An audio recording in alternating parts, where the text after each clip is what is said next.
Warning. The following live broadcast may contain loud, obnoxious, shrill, and alarming noises that might be considered disturbing, if not outright uncomfortable to listen to, especially if you are wearing headphones. I share my office space with an African gray parrot and two parakeets, and I have no control over their behavior while I am live streaming, unlike my regular videos where I have the opportunity to edit them out as best as I can. And especially now that Einstein has learned brand new, really annoying noises. We might have some premieres on this on this on this live stream. So I apologize in advance if he starts up with that. If you are sensitive to loud, surprising background noises, I recommend either not turning your volume up too loud or watching my edited pre-recorded videos instead. Viewer discretion is advised. Oh my God. Yeah, I don't even know where these new noises came from, but he made my recording of my studio vlog this morning almost near impossible. Because not only is this was a noise, a brand new noise, and it was like especially loud, but it's a noise that he just really, really liked repeating in a row. And yeah, I'm just hoping he kind of chills on that during this stream because I don't know where he got these from. Obviously they had to come from outside somewhere. So, but like I cannot place what these noises are supposed to be, but so hello everyone. Oh my goodness. So hello. Hey there. Hello, Kyfern. Hello. Okay, Fern. Oh my God. We just started and I'm having problems already. Hello. It's okay, Fern. Oh my goodness. So yeah, it's I'm a little I don't know, a little kind of like disorganized, as I always am on these shows, but I'm especially so. Um, what happened was that we had a lot of like appointments and stuff this week, which threw off my week completely. And I had to keep remembering yesterday was not Sunday. So just to show you how it, so it's like so yesterday when I kept reminding myself that it wasn't Sunday, which meant that today was Wednesday, I figured it would be safer for me to do my hey Grant, hello Grant.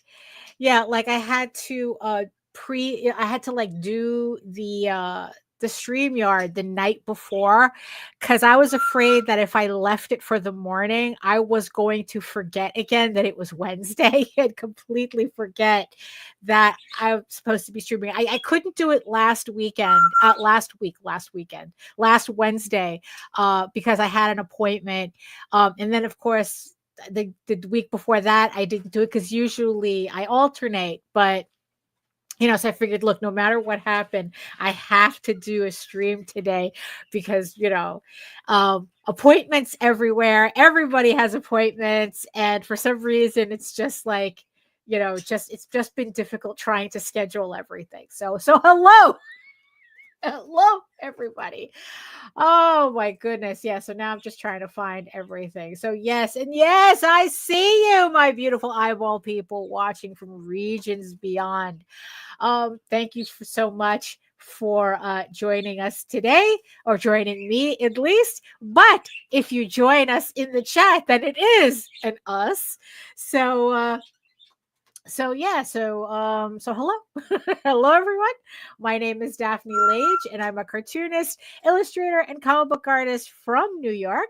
I have been self-publishing comics since 1992 and you know what that means? You really want to know my process? Absolutely. Usually starts with a holla and ends with a creamsicle. And then if there's time in between, Thundercats. Ho!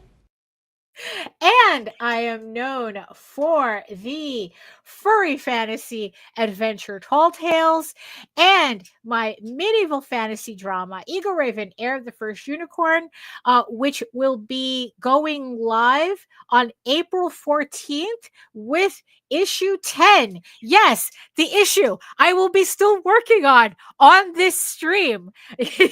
But no, I am very confident I can have this issue done before the campaign goes live.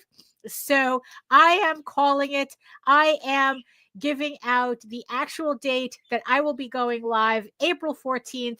The link is in the show notes and in the chat. This is for issue 10 of this 16 issue series. So make sure you sign up so you get notified when the campaign goes live. I am also co-host with Nita Lanning on the Rage Into the Vlogs show every Monday and Friday at 11 a.m., provided that neither one of us has appointments that get in the way of that. But hey, you know, appointments are more important than the vlog. So if we have an appointment, then we don't have a vlog. So, but yeah, but usually when we have the vlogs, it's Mondays and Fridays at 11 a.m. Eastern on the Indie Comics Network. Also, you can check out both my comics online at egoworks.com, EGOWORKS, and Tall Tales, that's TAILS online.com.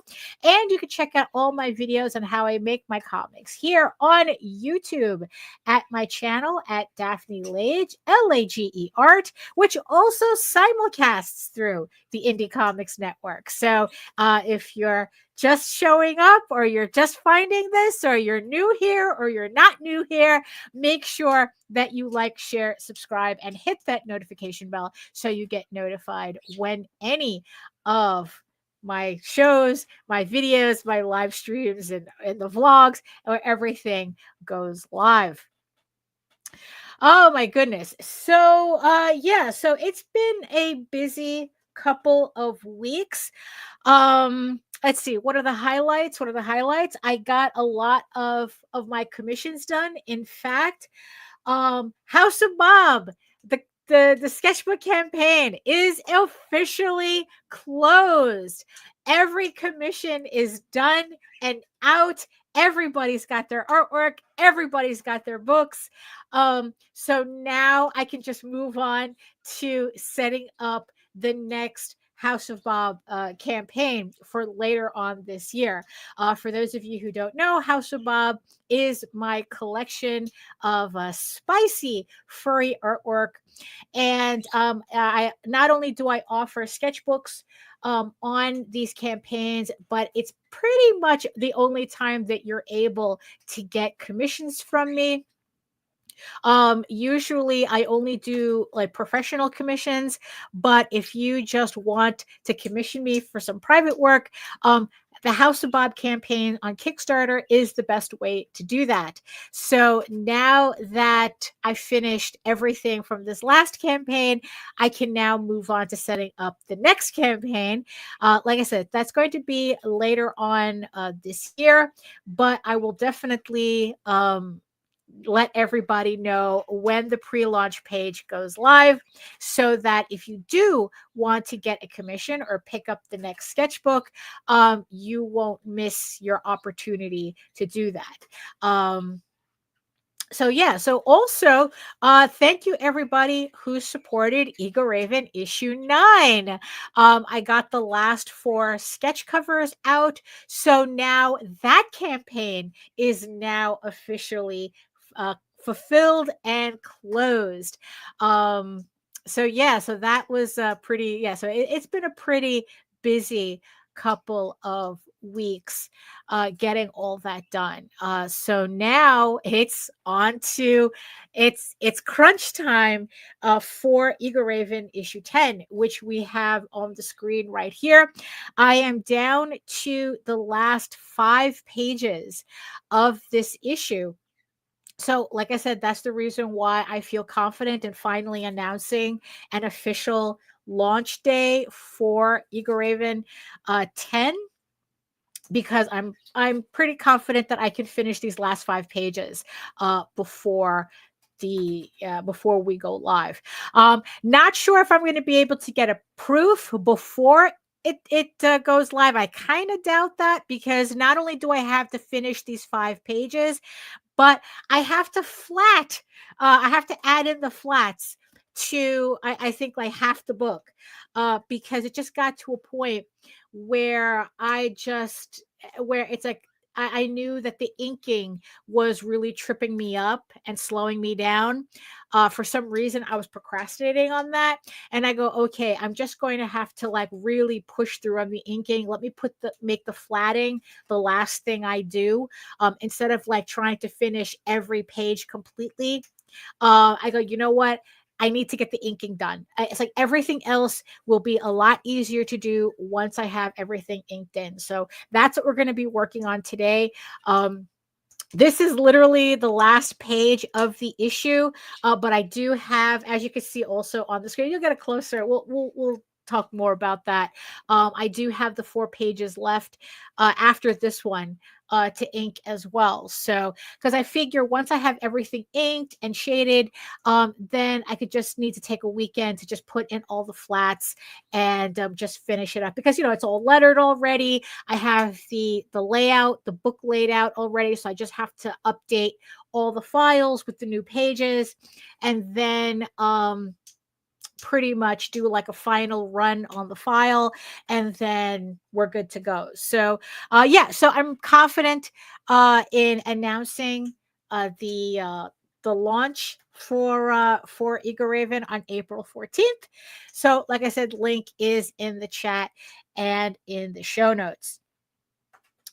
So another thing that I had been doing, or more like angsting over these past couple of weeks, if you haven't seen my last artist studio vlog, which did I guess that the topic resonated with a lot of people, because it's probably my video of that series with the most views, not overall on my channel. That would be the how to make bookmarks for Artist Alley. For some reason, that if I have an evergreen video in my collection, that's it. And I think it has like over 10K views or something. But this one of that Artist Alley, not Artist Alley, the Artist Studio vlog series that I started, episode 10, about conventions. It was another one about conventions. That one kind of resonated with people. So I got a lot of views on it. So thank you so much, everybody who watched that video and commented. But pretty much to sum it up, if you missed it, you can go to my archive and see it. But to sum it up, it's like I was really angsting about doing conventions and whether they're even worth it for me to bother with. And I was seriously considering canceling my Baltimore Comic-Con table. It's like I don't know. It's like I was just in a mood when I did that video. But we're over it now. we're over it. I decided that I'm going to keep my table for Baltimore. We're just going to do everything normally. And so we're just going to continue with that, like, nothing happens. I'm just going to do the show. And the other show that I'm still going to be doing, of course, Monsterotica. I had no question if I was going to still do that. Of course, I mean, I'm there as an attendee. It's like, look, I just want to go have fun, buy books, give out bookmarks, and and just just have a good time there. So I'm not concerned about that. It's although I am kind of wondering the more it's like whether I should even you know, think about vending at Monsterotica or whether I should just keep it as something that I go there for fun because God knows not everything has to be monetized. It's like, could I have a hobby that I could just like doing for the sake of doing? So I'm going to be there. The only convention that's really up in the air is Anime NYC. They're supposed to be announcing who's gotten in the artist alley on April 14th.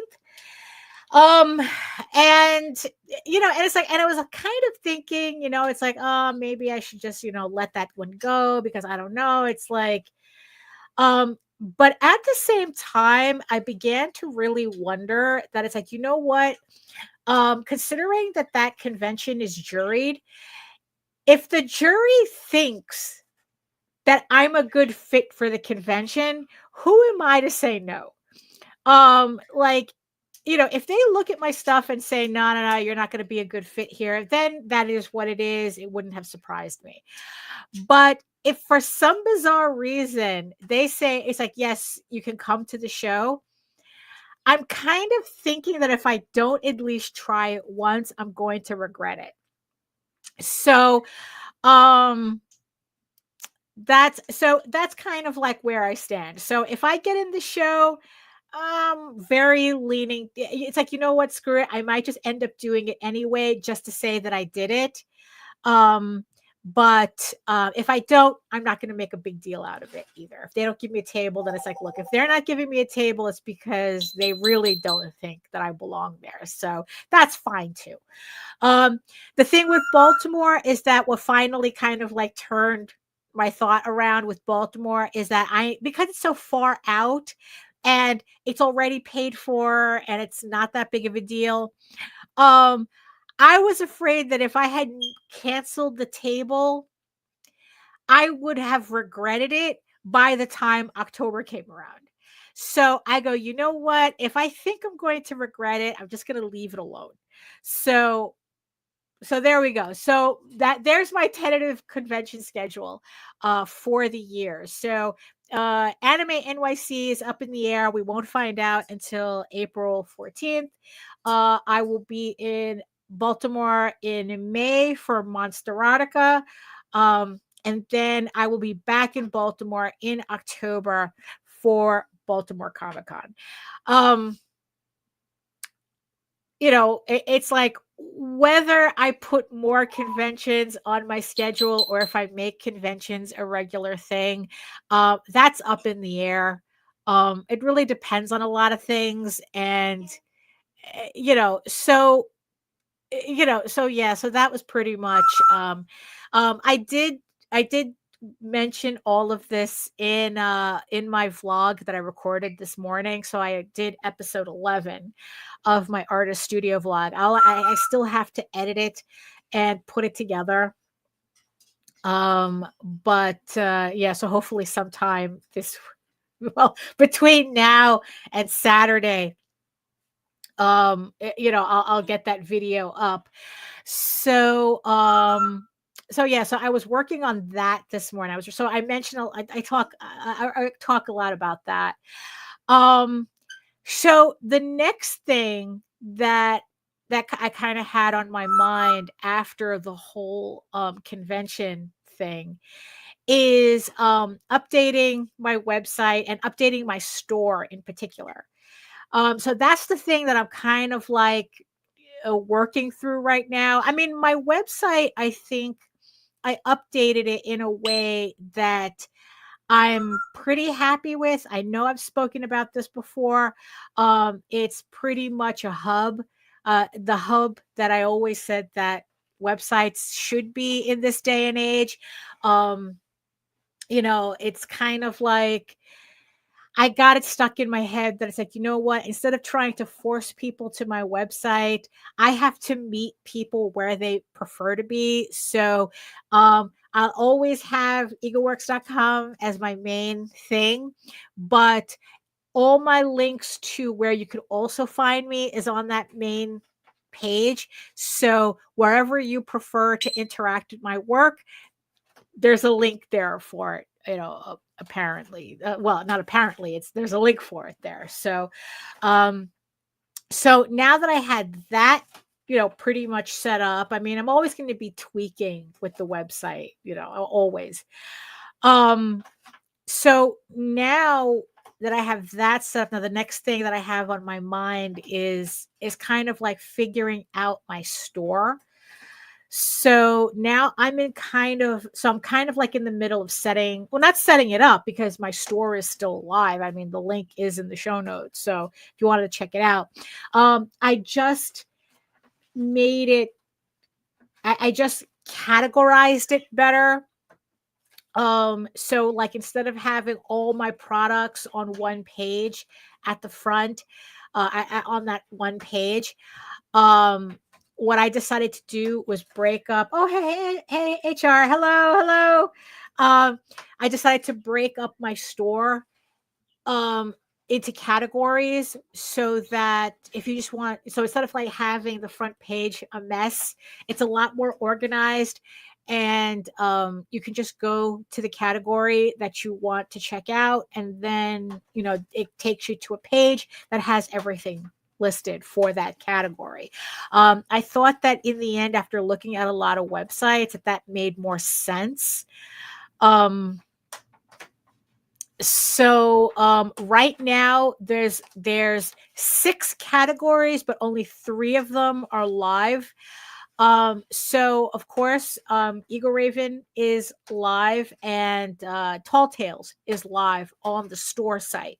So if you wanted to pick up, any books, those are, those sites, those parts of the sites are live.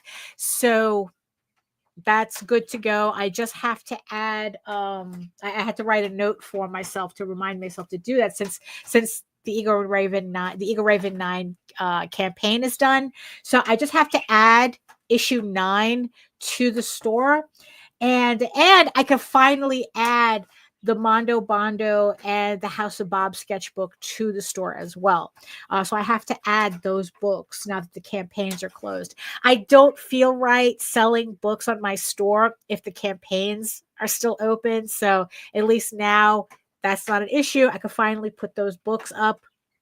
So yeah, so you have EGORAVEN, you have Tall Tales, and you have my general Daphne Lage collection, which is more like the general audiences type of products. Right now, it's just whatever stickers I have left, and a couple of buttons.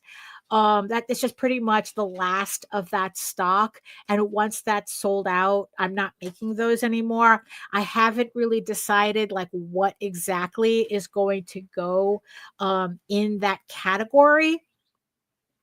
So, I mean, I did some pieces in the past that I'm thinking of maybe revamping a bit, kind of like updating them and, making them nicer looking, and bringing them back. If those of you remember, like for a little while, I had kind of like these furry crossover.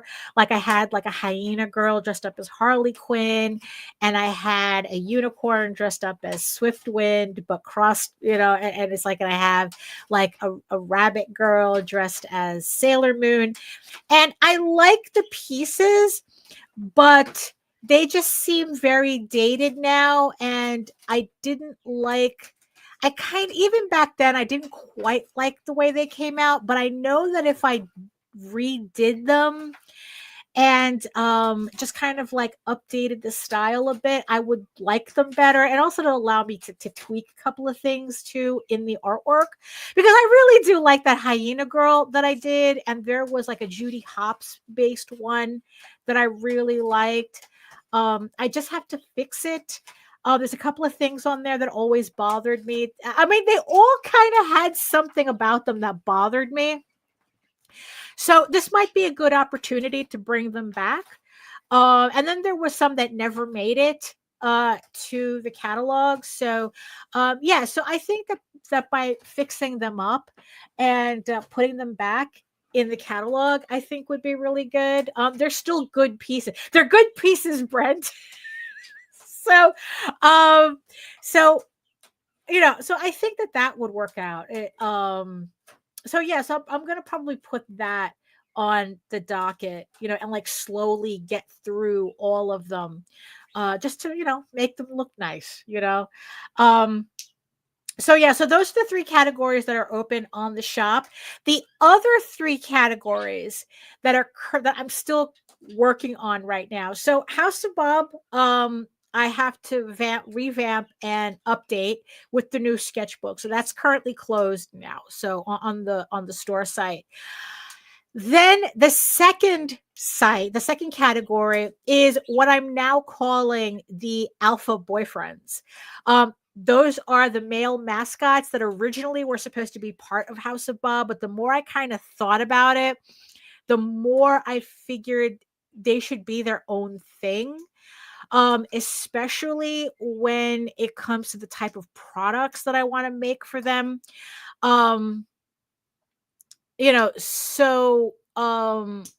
So yeah, so it's like, so right now the tentative title, the category title is just alpha boyfriends, because that's also where I'm going to put, if I decide to do more monster boyfriends, they're going to go in that category too. So like I said, I mean, I did like, so I did the wolves and I did the unicorns. And I was thinking of doing a series that are based on monster boyfriend tropes from monster erotica novels. So I have an orc and I have beast, essentially. If you don't know what I'm talking about, you can head on over to my Fur Affinity page, and those pieces are there. And they weren't quite, I don't know, I wasn't vibing with the series too much when it came to the monsters, but I figured, maybe that's just a series that I just have to do when I feel like it, and then like put them in that category. So but the wolves, we're good to go. The unicorns are good to go. Those are my boys. They just need names. I just haven't gotten around to naming any of them yet. So that category is currently under construction. I probably won't do anything serious with them until after Monster Erotica, when I kindly get like a better feel for what I'm doing with that category. And also the final category is going to be that's closed right now, is my original art / commissions section on the shop. So I know that I just said that Kickstarter is probably going to be the only way you're going to get commissions from me. I'm still kind of holding on to that, but I might, what I might do, it's like, well, in this category, what I'll do is that's where all my original artwork's going to go. Like if I do sketch covers, if I do like trading cards, and any original artwork will go in that category. And then there will be an option for commissions, but I'll, if I have them available, if I'm available to do them. So I figure I just have that up anyway. So we'll see how that the Sigma Nomad. The Sigma Nomad. Yeah, like I don't know, like I was like kind of playing around with like, so like I was playing around with like the Alpha Boyfriend Social Club or something, because you know how they have like the antisocial social club, and that seems to be something that a lot of people like to parody. So I was thinking, oh, maybe something like that, like maybe the Alpha Boyfriend Social Club, because then that way the acronym is still ABS. But or just maybe just go to like the Alpha, the original name was like the Alpha Beta Sigma you know fraternity or something, because it's all male. So I don't know, I haven't really decided, because also the thing is too is that in terms of branding that thing, I want to be, hey Tornado, hello. I want to be clear with my branding, especially for that. So so it's like I kind of figure, Alpha Boyfriends, that's that kind of, I would think, kind of gives an idea as to what to expect from that category. I was kind of inspired by a website called the Yoi Army, and that's all they do. They just do all this like boy love stuff, and they do prints and postcards and sketches and the nerd films from the 90s, from the 80s. Yeah, right. um and it's like so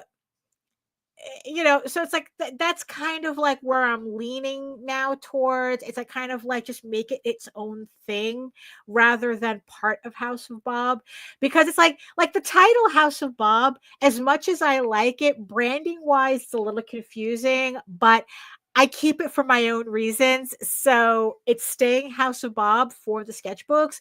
But with this one, I want to be a little bit more deliberate with. And it's like, you know what? Honestly, it's like I could make it probably do an entire video about how important branding is nowadays. Actually, I was just watching a video about that, about, like, oh, if you're selling prints at conventions, it's like, how branding is really important and this, that, and the other thing. So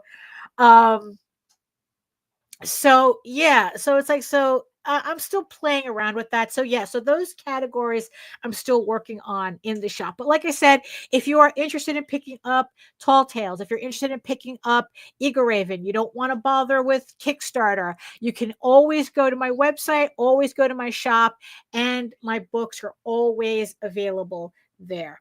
So I think that's enough yapping about that. That's pretty much the housekeeping for the for this episode, pretty much. But yeah, so like I said, what we're going to be working on today, as you can see there, we are working on EGORAVEN issue 10. I have, as I said, I have 4 pages left.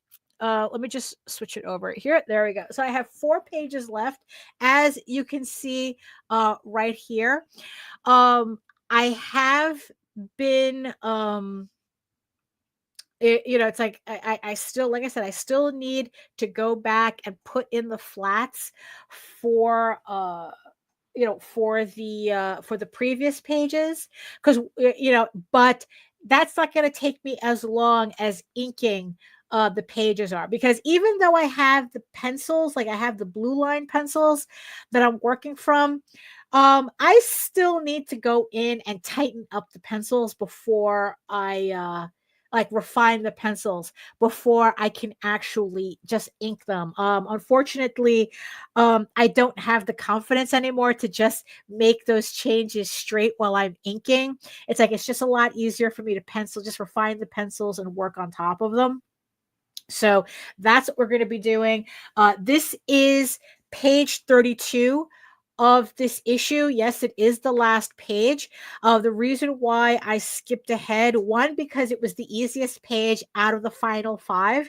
And also, I need this page for the video for the Kickstarter campaign. I was working on that this morning because I realized also that I had forgotten to make a video for, like, it's approved, like the campaign's approved, it's ready to go, but I don't have a video for it. And I like having a video because then I could upload it to my YouTube, and like, and it'd be like a commercial for the campaign. So I need this page done, and then there's another page that I need that I have to put the flats in. So these are probably going to be the next 2 pages that I actually finish because I need to use them. But as you can see, I'm pretty much almost done with this page. So this is pretty much what I've been doing. I've been inking, and then I've been just shading it in, putting in the layers for shading. So once I put in the flats, I don't have to worry about anything else. Because with the flats, they're super easy. All I have to do is just pretty much, paint bucket the colors in, and I'm good to go. So that's what I've been doing. So right now what we're going to do, so the front part, so EGORAVEN is done as a character on this page.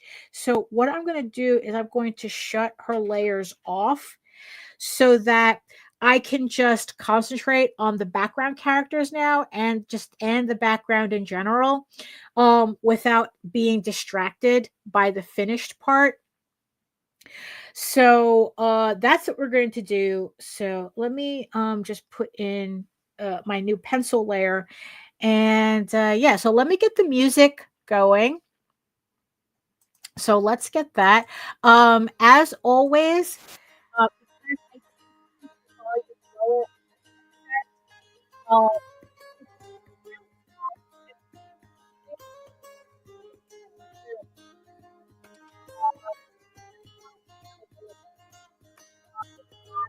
usually we've never had a problem. It's like once I have it set, I think it should be okay. So like I said, so yeah, so if the music sounds a little loud, just tell me.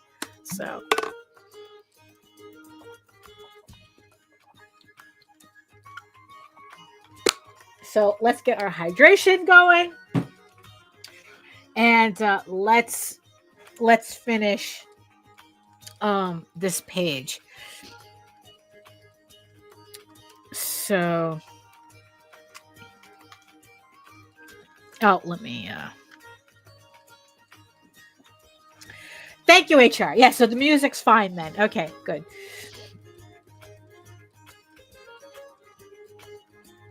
Yeah, so yeah, so after I had my little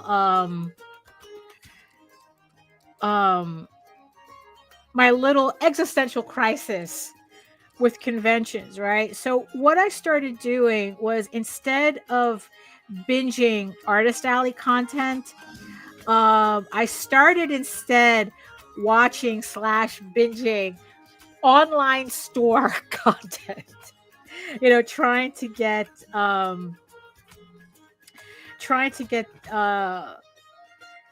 I don't know, I guess like a better idea as to what I want the store to look like. Oh, hey, Tornado, so you're drawing right along. Draw right ahead. That's what we're here for. Just to keep each other company, right, while we're working. So oh, no, before I get into that though, before I get into like the store stuff, right? So I still can't believe that this particular thing happened, right? So last night, I ended up getting an email from this store that I shop a lot on, Super Plastic, right? I have a interest, kind of, I have some interest in the art vinyl the scene, kind of passing, but enough that, I was a big Kid Robot fan, and Super Plastic was founded by the same guy who founded Kid Robot. I don't quite remember why they sold off Kid Robot, but I remember when they used to have a store around Prince Street, all the way downtown, and I would always go into the store, and I was always picking something up from that store, and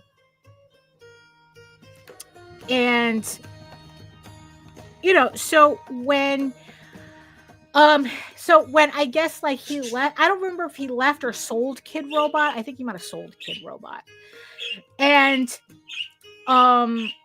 he founded Super Plastic with Huck G, which was another artist. And I remember them launching, like doing a Kickstarter to start Super Plastic years ago. And I always regretted not picking up the Huck G pieces when they first came out, but it was fine.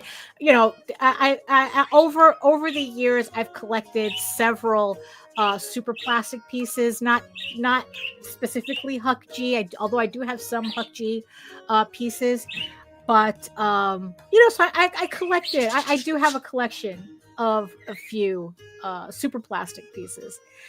And there was like one in particular that I was keeping an eye on because I did want it, but at $130, I was very, very hesitant to pick it up. They had done this piece. I forgot which artist they did it as a collab with, right? But it was also in conjunction for them opening up the Super Plastic store in downtown Manhattan, which is now closed. It's like it's been closed for years. It's like I think that store was only open for 3 years. I never got to see it in person. So this particular piece was done as a collaboration with another artist for the store. They had a store exclusive and they had a regular version. What's funny is that I have a store exclusive of one of their other pieces that they did. So at least I had that from the Soho store, although I never visited there. So yesterday they sent an email stating that they were phasing out, that they were closing down the toy division of Super Plastic, which was kind of crazy considering that's the majority of their business, right? I mean, they do have kind of like this virtual side with these characters, and I'm not really interested in that part. It was the vinyl toys that I was interested in. So before anything, right? Because they had said that they were closing down the toy division. So they had everything that was left for 79% off, right? So without even thinking, I just went straight to the website, and they had the figure that I was sitting on, that I was kind of like, not wanting to pay $130 for, and now it was just $30. They were selling this for $30. And I was like, well, you better believe I'm picking that up. It's like, yeah, I said that I didn't want to spend money this year, but you know what? It's like for $30, I'll pick up this piece. Right. And then I did like a quick scan of what was left, and I picked up one more piece. I picked up 2 sculpts from them. I think the other one was like, and they were both $30. So I spent like 60, so on, and it's like, wow, for less than the price of the one toy that I was actually thinking of getting, I now have 2 pieces. Granted, shipping was another $30, but look, that's what happens when you sell toys. The shipping ends up more expensive because now you get to a point where you're shipping in volume, not weight. And it was just really irritating to see people who didn't understand like why the shipping was so expensive. It's like, bro, it's like, one, nobody has control over shipping, and 2, $15 per toy is actually standard. which is what I was paying. Like, every time we sell a Silvermane toy on our end, it's always $15 for shipping that thing, because it's like, it doesn't matter that it weighs like, it doesn't even weigh like 5 pounds. You're paying $15 because now you're shipping a larger box. So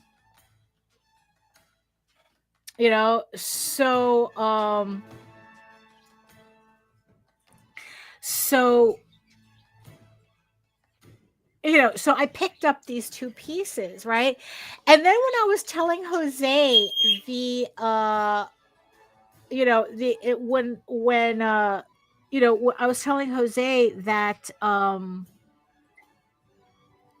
what was going on, I realized, like, oh snap, it's April 1st, right? I completely forgot it was April 1st. And I go, oh snap, it's like, was that, like a prank or something? But it's like, well, I still bought the toys for $30, so it's like, either way, it was a sale, even if it was just an April Fool's sale, right? So then I went, I went to the website again, right? And there was a section that I had completely not paid attention to, and it was a letter from the founder of Super Plastic. Oh, hold on, I don't like the way that came out.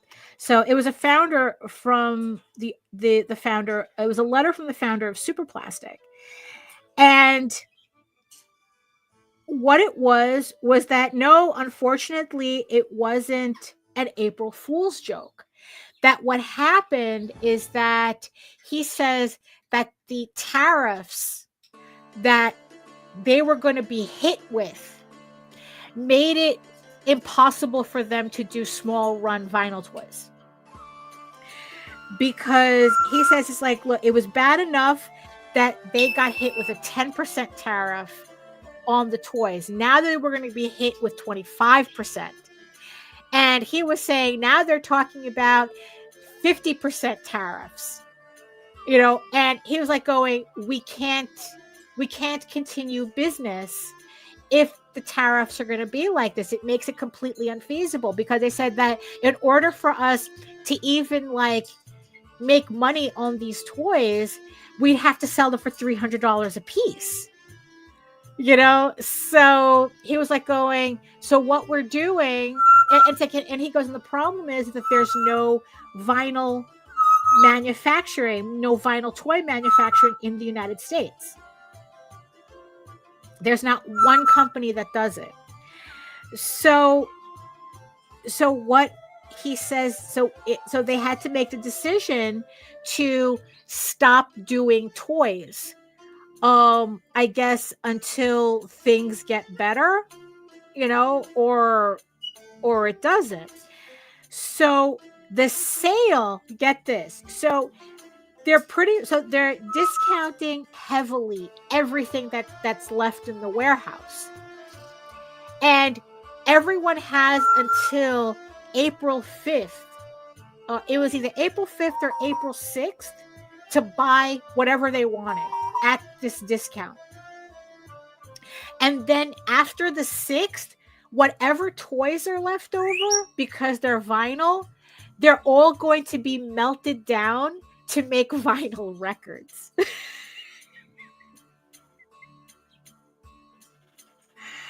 I thought it was absolutely crazy.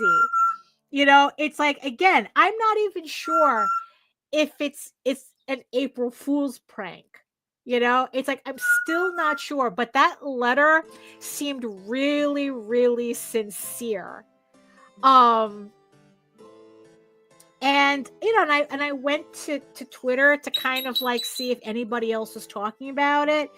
And all I can say is that NFT guys are stupid as fuck, because these were all the guys not understanding how shipping works, because they were all mad that it's like that they were buying, like all these toys, and like shipping was going to be like an extra $200 or something. It's like they were getting hosed on the shipping, and it's like, you dumb bitches, that's shipping. that's what shipping for these types of items, that's normal, right? But whatever. So it's like, so obviously everyone was taking advantage of the sale. Because the reason why the NFT guys were all in on this Super Plastic sale was because I guess Super Plastic at one point had done a collection of those stupid board apes, the Bored Ape Yacht Club, monkeys, that everyone was selling NFTs of those things for like $100,000 or something. So they had the remainder of that collection. So of course, all the NFT bros were all like, "Oh, you got to get the whole collection and blah blah blah," and then bitch about how they're getting hosed on shipping. It's like, yeah, that you're paying. It's like, yeah, you're buying the shit for $14, but you're paying $30 to ship it. But the box is like this big, so I mean, it's like, yeah, it was really a dumb. I had to get out of that thread as quickly as possible because like I said, they were incredibly dumb. So, but it's like, like on one hand, so it's like on one hand, I was like going, oh man, it's like, first Kid Robot, now I'm losing Super Plastic, um, but at the same time, I got, I was able to get the vinyl sculpt that I want for $30 and an extra piece that I wouldn't have bought otherwise, except for the fact that it was just $30. So, so yeah, so I'm waiting, for those to come in. But it made me think about also that it's like, wow, it's like, so if this company is ceasing operations of this part of their company because of the tariffs, like, I haven't heard anything from any of the Artist Alley people that I watch. I haven't, and we're talking about people who really manufacture a lot of stuff, who get a lot of stuff manufactured. And I haven't really heard anybody yet complain about how the tariffs are going to be affecting what they do. So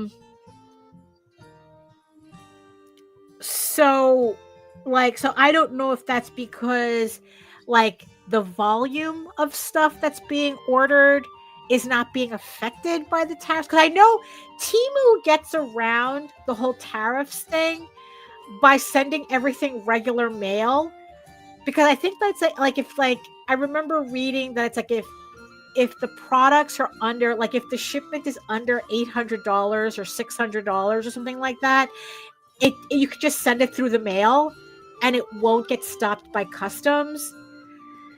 So I'm not sure if that's the case still. That's why like the Artist Alley people are not complaining yet or not feeling anything yet. So so I don't know. So so yeah, so I was just kind of like, oh well, well, at least I get to save money. I get to save money on not buying vinyl toys anymore because Super Plastic is closed. Um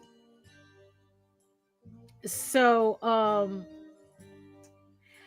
but at the same time, it's like, oh man, so so in the end, I have my collection already to tide me over. So at least I'll get those last two pieces, and we had a good time. It was all, we had, it was good when the going was good. So there you go. So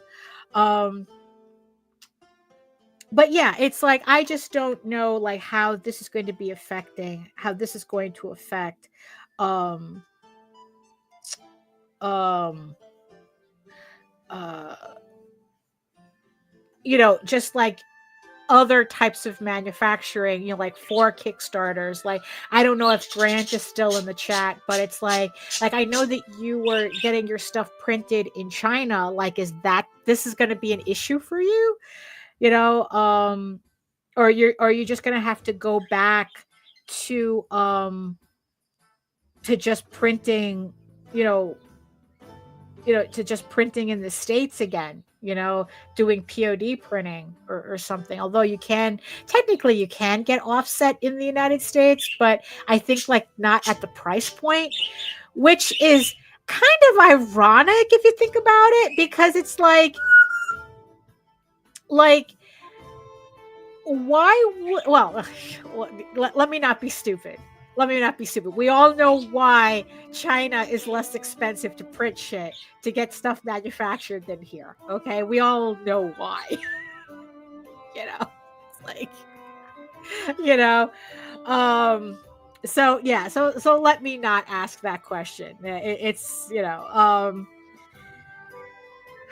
but yeah, but it. Yeah, so I don't know how this is going to change like the face, if this is going to change like the face of conventions again. Now that, if it does affect people getting stuff manufactured.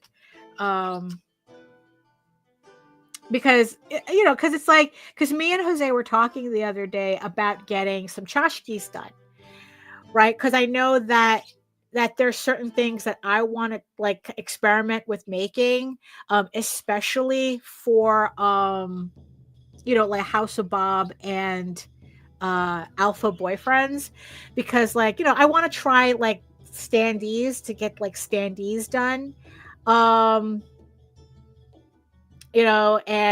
thing is though, I am not, no, it's like I've seen people do Temu hauls, and the shit literally looks like garbage. I mean, it's I don't buy anything from Temu. I mean, for all I know, the shit that I'm buying on Amazon is coming from the same companies. But I've seen plenty of Temu hauls that literally looks like people are unpacking garbage from a box. I mean, it's just like, nah, it's like I'm gonna pass on Temu. I'm gonna pass on Temu.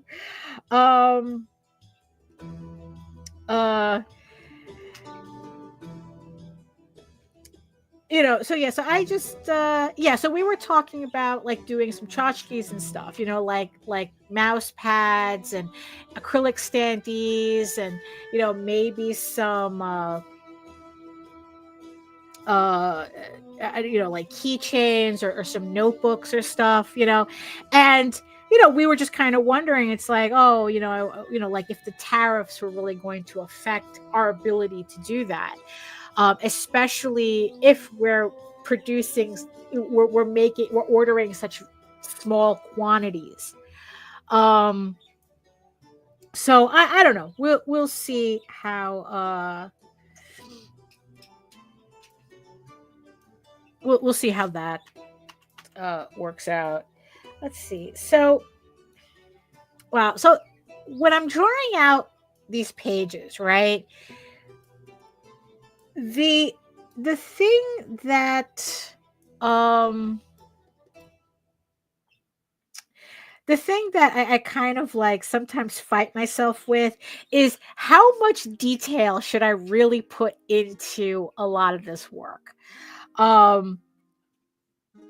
Because I know that whatever I put in, I'm going to have to be drawing over and over and over again later. And I think what it is, I have to see what I did in a previous issue. Hold on. So, so let me just check what I did here, and just whatever I did here is probably what I'm going to continue. So, okay, so I just kept it simple. Which is probably for the best with especially with interiors. With covers you want to like add more detail, but with interiors it's like, well, if I put this in, is this something that I really want to draw over and over and over again? So so that's probably, I'm just gonna leave it at that. So what I'm gonna do is so I think I'm pretty much done with him. Yeah. And I'm just gonna work on this character by character. And so I'm just going to just start inking him in just to get him started. Okay. Yeah. Oh, I'm on the wrong layer. Okay. There we go.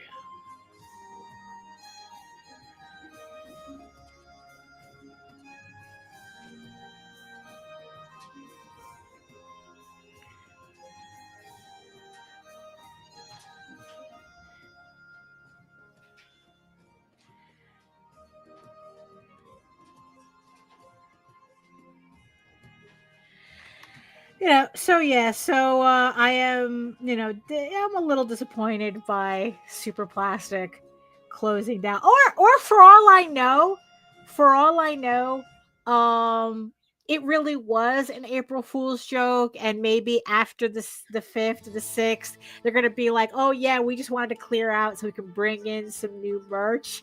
So who knows? You know what? Either way, I got the pieces that I wanted for probably in the end what the piece was actually worth. Because so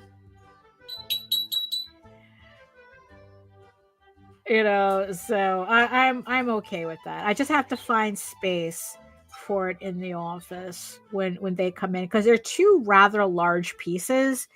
So so I just have to find a spot for them. I think they're both 12 inches high. So so I have to make sure I put them somewhere. Or at least have the space for it.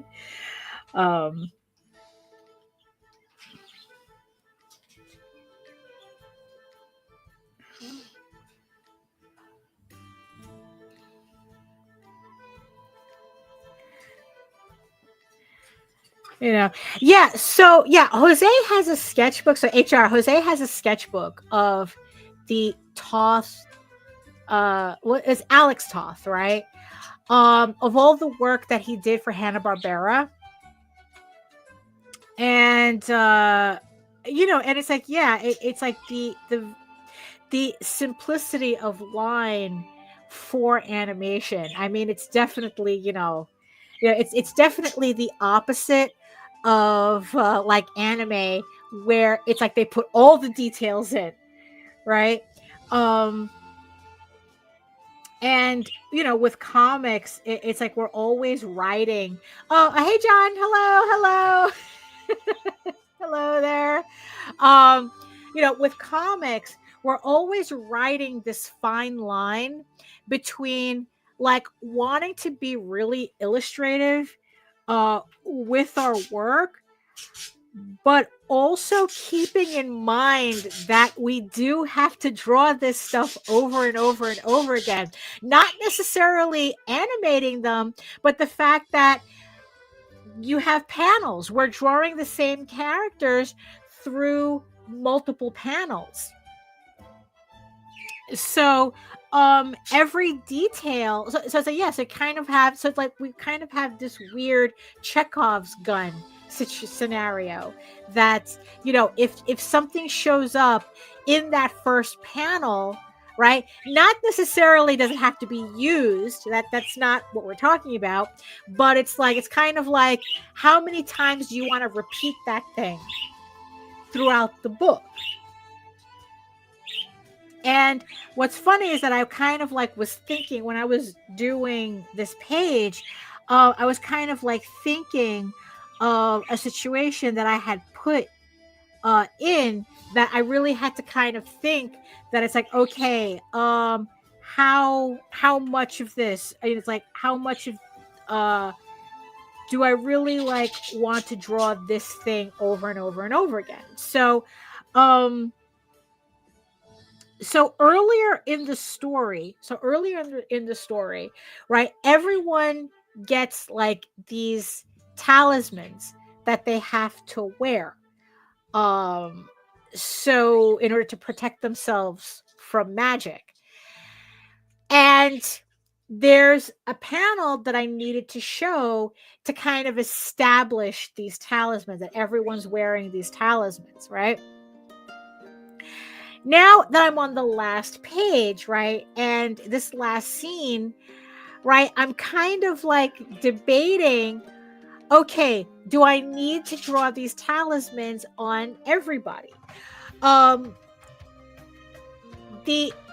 The thought process that I have, right, is that the scene where you see everyone wearing the talismans is not the same time frame that you're seeing everybody now.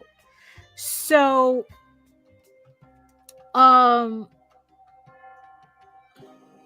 so like, how realistic would it be? Well, not realistic, but it's like I'm kind of like trying to justify, do I really need to draw these talismans on everybody? Or can we just pretend that everyone tucked them into their collars so that they're wearing them, but you just don't have to see them all the time?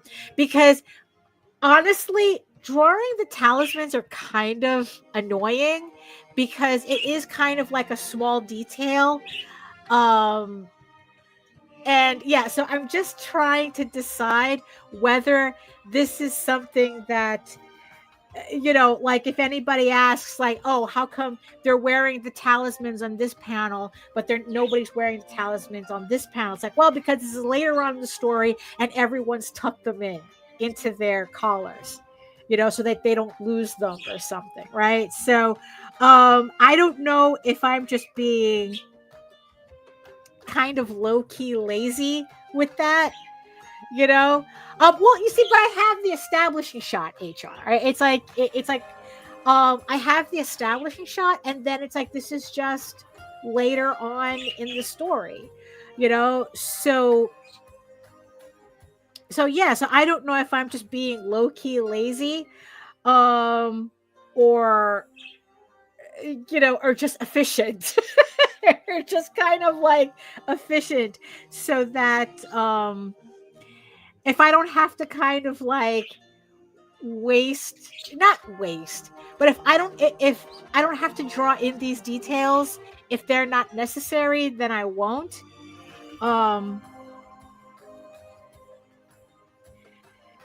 Which I think in the end is part of the whole, like bringing up Toth and the way that he would simplify things, that it's like, yeah, that it's like, what, if I've already established these talismans and everyone's wearing them, do I have to keep reminding everybody that they're wearing these talismans, or can we just like move on with the story and not worry about it?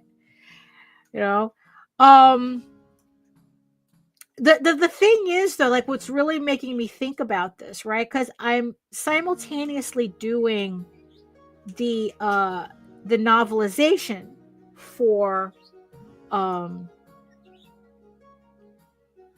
for the series. I'm currently on chapter 11, so I'm already writing the next issue. I did finish issue 10, so I just haven't decided like whether to offer it up on the campaign or wait until after the campaign to make it available on my Substack. I'm just still playing around with that, but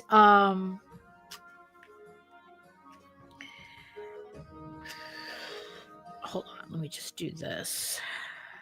Let me just get this. Yeah, okay.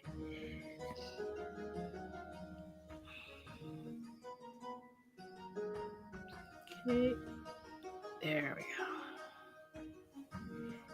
Oh, this tool is a lifesaver. It's just a curve line tool, and there's this scene in the next issue that I was kind of like dreading having to do, because it's all like arches in a ceiling, and then once I figured out this curve tool, I go, oh, I'm good, I'm not worried about it anymore.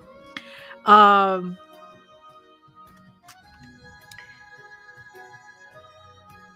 of course, it would have been easier if I had done this on a separate layer, but it's not that big of a deal. I mean, I swear to God, Clip Studio has like all these little, has all these little shortcuts that I don't know all of them. I don't know. It's like I just see people using them, and then I go, oh snap, let me try that out, and then it's like, it's like a game changer. And there's been several tools that I use already that's like game changer. And it's like, oh, look, I swear, I love this program, love Clip Studio, not Spawn, but I love Clip Studio.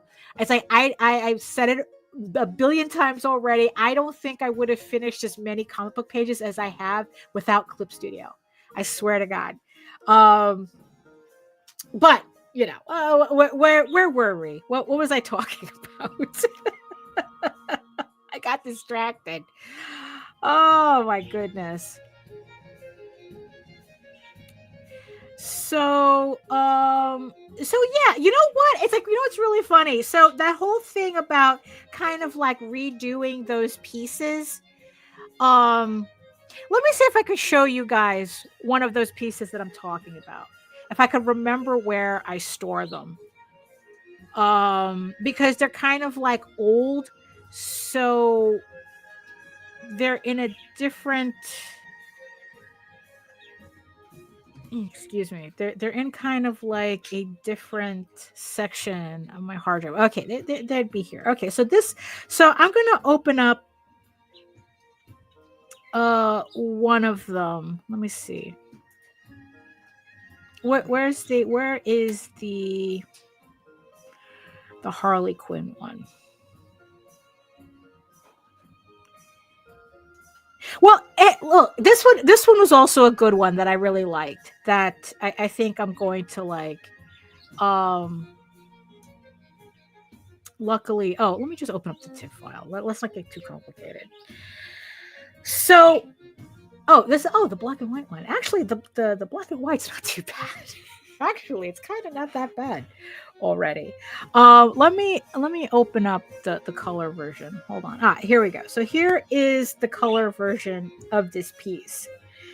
So, I mean, just by looking at the line art, it's like, it actually doesn't look that bad. I think that she'll look really good recolored. Oh, thank you, Tornado. It's like that she'll look really good, just recolored, because this is the piece that I did, right? And it's my older style, and I think part of the reason why I didn't really like these pieces was because I really half-assed. It's like there's no ass, not even half-ass. I no-assed the backgrounds. I mean, it's just literally, I just took some photos that I ran through a couple of filters and then just plopped them in the background, right? And and I think that it really takes away from the piece. It doesn't feel like it's part of anything. So I think what I could do is, because honestly, I don't know how I would like improve this. I mean, I think it's fine. I think that this really works out. But what I can do is I can draw in a proper background for this. Put in, a nice background for it so that it feels like a complete piece. And then kind of like reissue the artwork that way, like as prints or something, right? And because it's like, there's not going to be like a nude version of this or anything. It's just going to be just the piece as is. So I could put that in my general collection so that people who are not collecting, it's like they don't want, because look, there are people who, they don't give a shit about House of Bob. They don't give a shit about the adult stuff. They would just rather like pieces that they like, that is more general audiences, and that they can hang up and not have to explain anything, to anybody. So I kind of think that I could do that, just kind of like revamp it, and then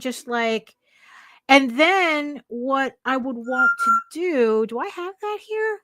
And then what I would do is just take the same piece, and then, let's see, do I have I have a sticker here too, and then just like do stickers of the character, kind of have like these little character stickers. I mean, honestly, I think that looks really good as is, but I would want to recolor it just so that it matches the artistic aesthetic that I have now. What is this? Like, this is from 2018, Oh, hey, Lou. Hey. So I think that I can go back to those pieces. Like, there was another piece that I know that I never, like, I think I might have used it on my Redbubble that I had for a little while. But, like, here's the Harley Quinn one, right? I do like the way this one came out. Like, I do like this piece, but I think that it really does need a revamp. Like, cause again, it's like the inks are fine. Oh, hello, Darkside. Hello there. Hello. And, and Lou again. There we go. So I think the inks still work. So it's not like I have to like change anything at this phase, but when I'm coloring it, I could, make it look better. And then what I could do is that instead of having this fake ass background, right, actually draw that out, and just like make it a proper piece. Like I still think it works. It's just that it doesn't feel quite right as it is, but it's not going to take me much to hello there. Oh, it's like hello from Twitch. Yes, thank you. Hello. So that's kind of what I'm thinking of. And it's like, and what's funny, oh yeah, Tornado is like going, that happens to you too. I'll make amazing line art that it ends up looking off when I do colors and shading. Well, obviously that's exactly what happened. But it's like, you know what? Not for nothing, I can't even say that it's a stylistic thing, because I knew something was wrong back in 2018. I just couldn't put my finger on it. Yeah, I like the stickers idea too. I think I even have one already set up for this one. Hold on, let me see. Like here's the file for the sticker, right? Like, I think that these would look, what's funny is that the coloring isn't by itself really isn't that bad, but if I were to do the backgrounds, my backgrounds would look too different now, so I would want the whole thing to match. So yes, I would still recolor it. But I would think that would work, right, with the stickers, right, and bring that idea back. So that's probably what, it's funny, I didn't even think about this until today, until right now, until just talking out loud with you. This is why the chat, you guys in the chat are very helpful, because it's like, help me think out loud type of thing. So I think that, so since the inks are still good, I might not need to do that much work on it. Like, let me show you guys one more. Because there was a wolf, right? Like this wolf too. Hmm. Oh, like this one. Okay, so this is one that I know probably a bunch of you have seen already.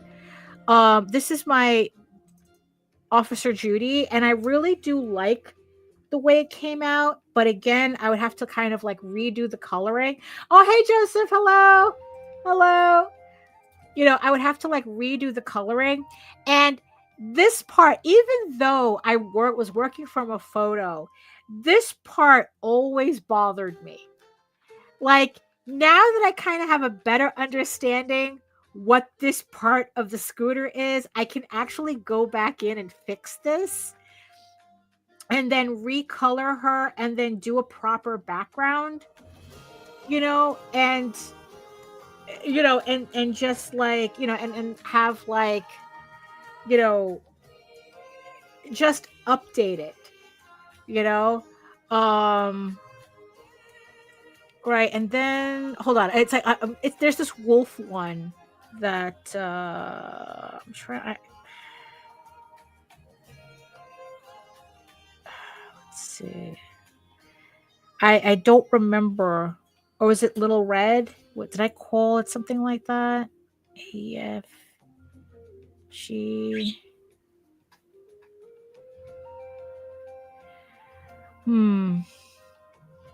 Okay, yeah, there's this wolf one that's in here somewhere. I just don't remember what I called it, but I know it's in here somewhere.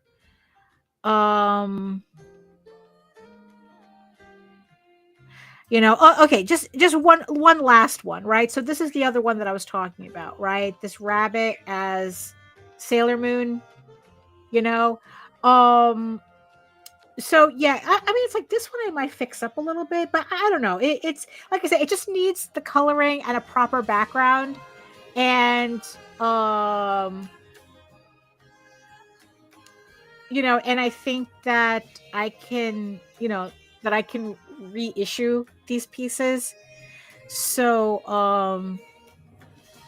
so yeah, so that's so yeah, so in the end, it's like that's why I like talking to you guys in the chat, because you help me think out loud, and and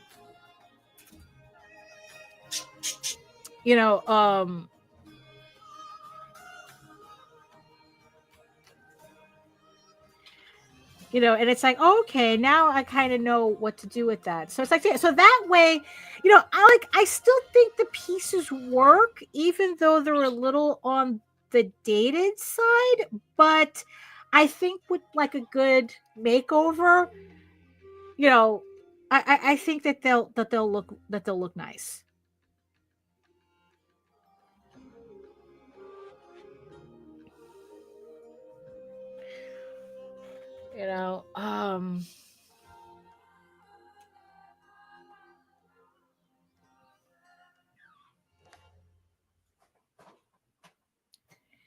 Let's see. Hold on. I'm just like, let's see. So okay. So I apologize that I'm getting to your question now.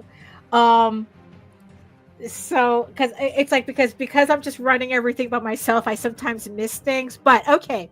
So GZDR Forev, they ask, is magic ever used in the comics you have either read or created to cast a love spell over someone? If so, when you look back on it, is that a fraudulent relationship or just a way to push a mutual interest at a faster pace? Ooh, let's talk lore. let's talk. Let's talk about that. That I actually like that. So in my comics, so in my comics, magic exists, but I do not use anything like that, like a love spell or anything, because for me that is a fraudulent relationship, because it's like, it's kind of like using magic. You're using magic to coerce someone, right? But what's funny, right? So there's these books that I'm reading, that kind of has a similar thing going on, right? So I'm currently reading. They're not fantasy. They're more. They're sci-fi. Romantasy type, right? But I've read two different versions of the same trope, right? So the one that I'm reading now is Ice Planet Barbarians, right? I'm reading the series Ice Planet Barbarians, right? And it's the story of these women who are kidnapped by aliens and stranded on an ice planet where, in order to survive, they need these parasites, right, implanted into them, or else they die within a week because they can't process the air or something, right? And because of these parasites, they end up with kind of like this mating bond with the, I guess you could say, the local natives. Well, that's what they are. With the locals, which are these giant Navi-looking blue aliens, right? That live on this planet. And so the women in this book kind of end up in this situation where the parasite is calling the shots. And and it's like, and even though the story really does go out of its way to kind of establish that it's like, yeah, it's kind of coercion, but in the end, everyone ends up liking each other anyway. So it's not really, everyone has a happily ever after type of thing, right? Which, okay, fine. The stories are entertaining enough that I don't have that big of a problem with it, right?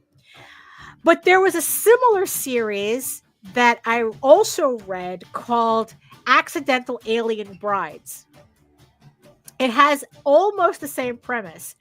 What it is, it's about these female Marines that are sent to another planet to negotiate an exchange of technology in order to protect Earth from an alien invasion from another alien race. Except the women are not told that they were the price for the exchange. That essentially that they were shipped off, that they were pretty much betrayed by the Earth government. It's like, okay, we're trading for this new weapons technology, except we're trading the female Marines as brides for this alien race in order to get this technology, right? So you still end up with the whole, like, everybody hooks up, hilarity ensues, but everyone gets a happily ever after. But the difference is that you don't, in Accidental Alien Brides, that I liked better, is that you don't have this pseudo coercion thing from the love spell / parasite that Ice Planet Barbarians has. So so the story really bends over backwards. If you're talking about Ice Planet Barbarians, Lorraine, it's the story bends over backwards to not get into that territory. So it's not, it doesn't end up like that. It doesn't end up like that at all. But I liked Accidental Alien, that the premise of Accidental Alien Brides better because of because they don't have that, like, that overt coercion. It's like the aliens are upset. Well, yeah, it only works for cats and only for crazy cat ladies who ends up with toxoplasmosis.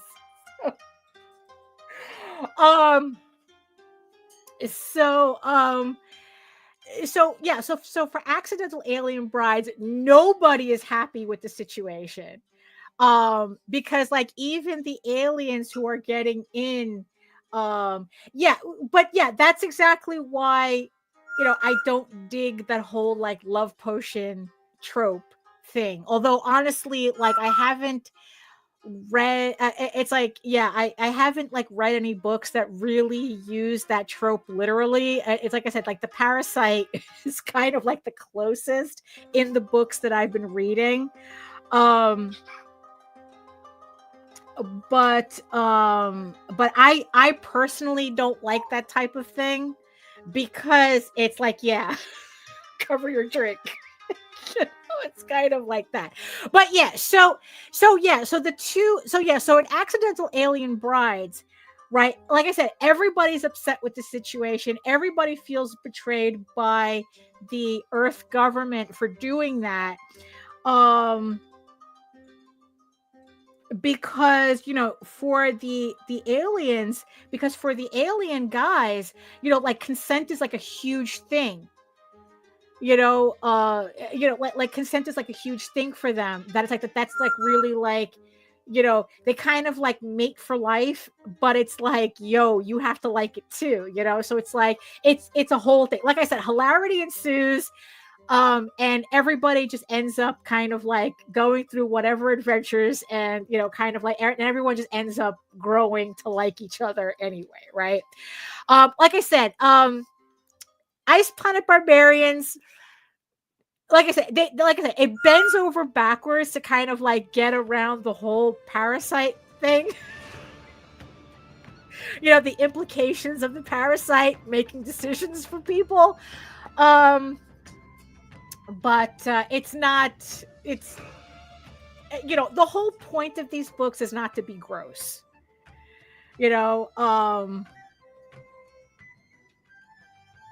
So that's why I like them so much. Like they have, in the end, I think the parasite is more like, it's kind of like, okay, this is how we're going to have conflict without really having conflict, so because these books can be confused for like cozy, like cozy books, like really like low stakes entertainment value only type of thing.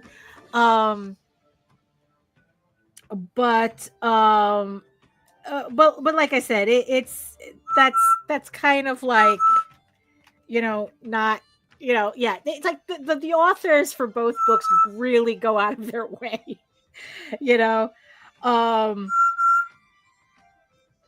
but yes, but I think that in general, I really don't like the magic, using magic for attraction trope. The love potion thing. I'm not really into that. Because to me it's like that's fake. It's a fake relationship, and it's like, and it's usually used to kind of like force a relationship that doesn't. Oh, wait. There is a trope that's very similar to it. That's kind of the same thing, but it's also the other trope where it pops up a lot is fated mates. Kind of the same idea as the parasite, where it's like two people meet and they have this like this kind of like attraction that's not attraction because they're fated, or something like that. I was seeing this mostly in Omegaverse fiction, which depending on the Omegaverse stuff, it can get really, really questionable. Omegaverse has a tendency to go into really like dubcon type of shit.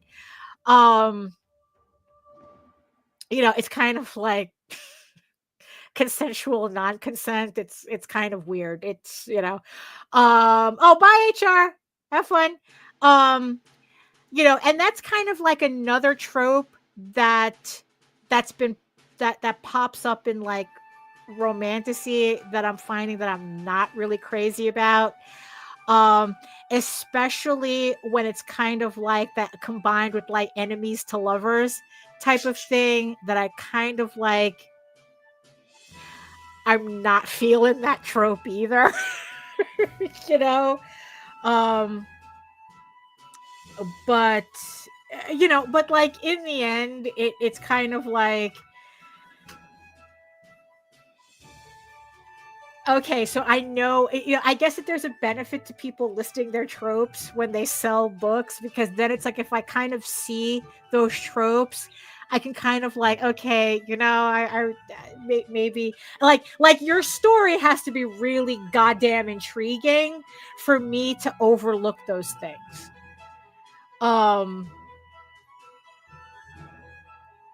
So so it's like, yeah, like, I mean, it's funny because it's like just yesterday. Oh, because here's the thing, right? It's, yes, absolutely. It's all in the execution.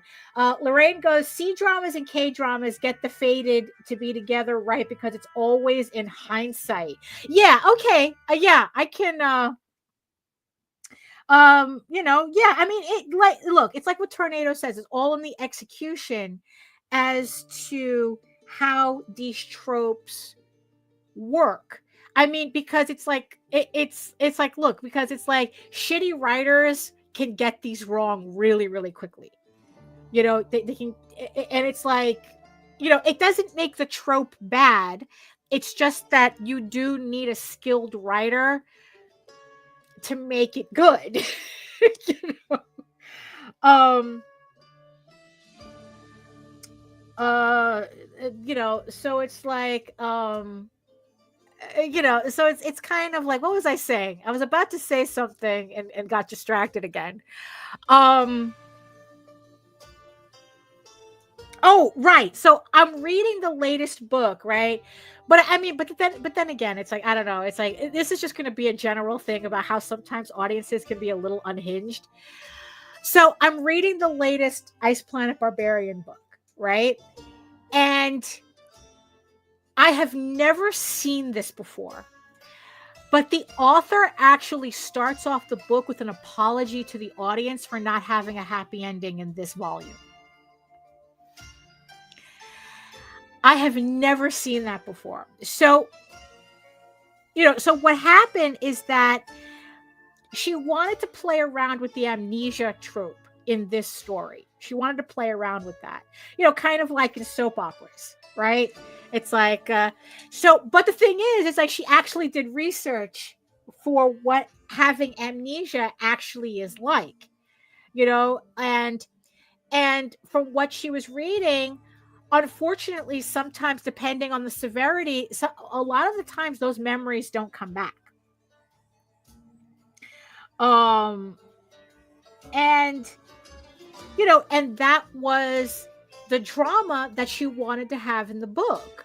Like what happens, like there was an earthquake, one of the aliens got beamed in the head. He lost his memory for like the past 2 years, where he was with this human woman that is essentially his wife, and he completely forgot about her. He remembers his earlier life, but he doesn't remember anything about the humans and anything. Let's see. Blessings on that author for those of us who want unadulterated fluff. Bittersweet is the biggest warning for me. Well, but I kind of, that's kind of what I like. Right? It's like, I mean, it's like I kind of like the bittersweet stuff. So it's like, I can't handle completely cozy stuff. I don't know. I just can't. So like I need steaks. It's the only time I eat steak is in my novels, is in books, right?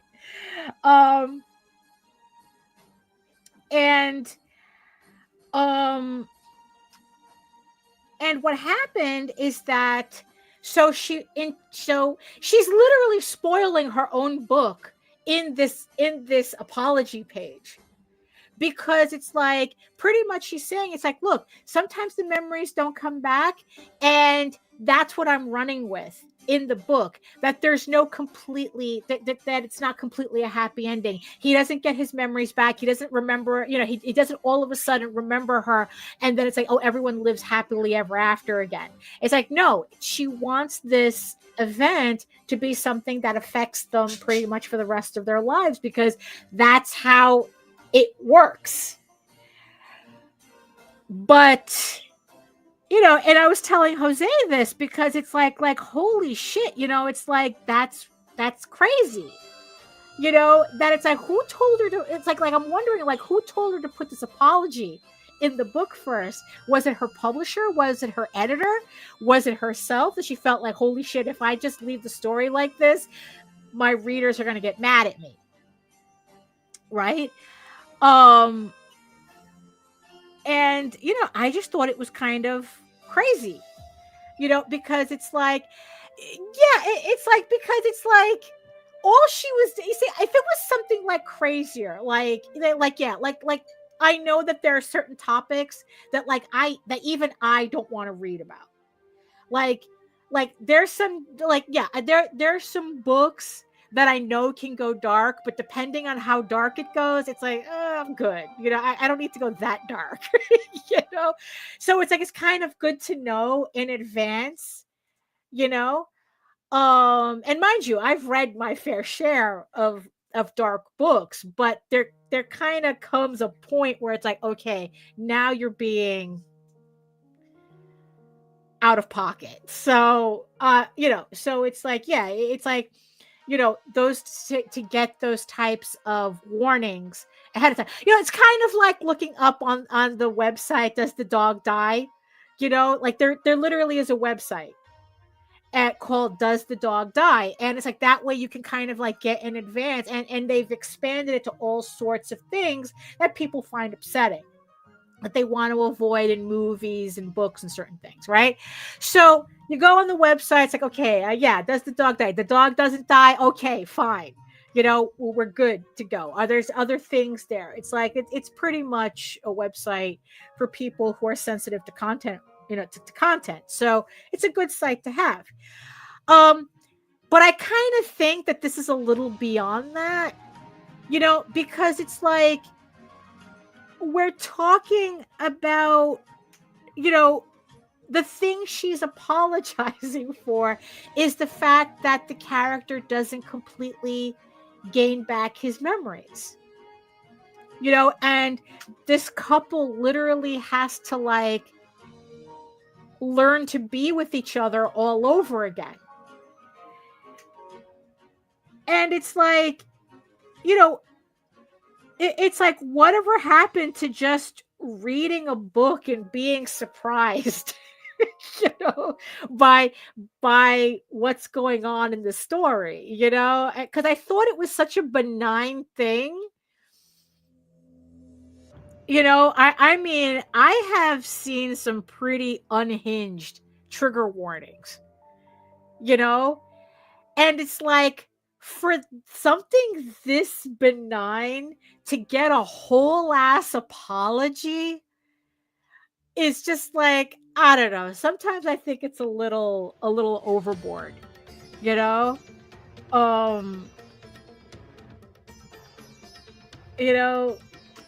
it's like, I don't know. It's yeah, so it was just kind of, So yeah, I don't like the enemies to lovers trope. I think so too. I think that was a bit too much. I don't like the magic the love potion trope. Oh, you know what else I don't like in these types of books? I don't like the mouthy heroine.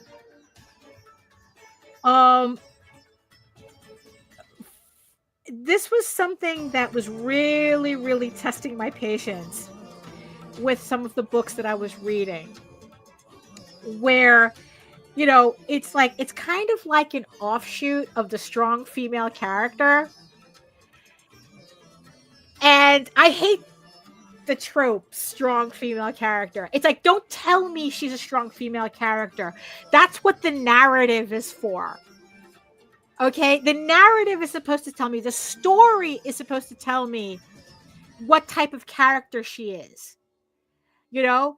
But it's like, but if you're just telling me out the gate, strong female character, it's like, okay, you know what? I'm good. I'll pass on this one, right? But um, but there's this kind of there's this offshoot to that character, which is the mouthy yeah. Oh, hell yeah. Lorraine says that there's a fine line between snarky and obnoxious. And usually they go straight into obnoxious. Like, you know, like for some reason, and it's like not only is it obnoxious, but it is so like honey, read the fucking room. You know? I mean, we're talking about, you know, where the main character, the main female character, is mouthing off to everybody. You know, it's like, oh, the king, she's mouthing off. Her kidnappers, mouthing off. Her enemy, mouthing off, or whatever. It's like everybody, it's like there comes a point where it's like somebody smacked this girl already. Somebody smack that mouth. You know? And because it's like, there is no way a peasant girl, right? I don't care how strong female character, like she's going to be mouthing off, right? To a knight or a king or someone who is way above her station and not get popped in the mouth for it. You know? And there just gets to a point where it's like it happens so much that it's like nah, I can't handle this. I can't, because it's like there comes a point where it's just like, Les, I know it's a fantasy, but there comes a point where some behavior is just so unrealistic, it takes me out of the story. Right? Although there was one book that I recently read that kind of played around with that, was January Bell, the same woman who wrote Accidental Alien Brides. She wrote another book called Sword and Silver, right? And the main character actually has a curse on her, and she's called a Silver Tongue because she's magically obnoxious. And it was actually kind of funny the way it's presented in the book. Like her magic, like she's cursed, and what it is that she has this power of persuasion, that she could literally talk people into doing things, right? And part of that power is her pretty much being obnoxious, and because everybody knows it's part of the curse, they're like, oh, Jesus Christ, you know, you know, it's like they know she can't help it, right? And it's just like really funny the way it was presented. I mean, it's like, mind you, there were certain moments where it was like really borderline, okay, this joke has gone on for too long. But you know, but the thing is, but in the end, the story worked. You know, it worked in this story the way she presented it, because it's like, yeah, it's kind of like it gave the character permission to be obnoxious, but you knew she couldn't help it, you know, and everybody around her knew she couldn't help it.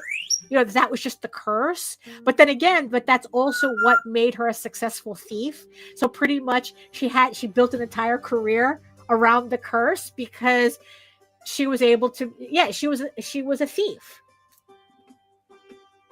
you know. And you know, so it's just like, you know, so again, it's kind of like it depends on how you write those tropes, on the skill of the author, in you know, in whether these tropes work or not work. And unfortunately, with a lot of the books that I've been reading, Yeah, romantasy is a tough one. I mean, like, there's like, yeah, I've come across more really bad writing in romantasy than I have in actual smutty books. Like, I have never been disappointed by a smutty book, and that's where kind of like Ice Planet Barbarians and, you know, Accidental Alien Brides, that's where they fit in.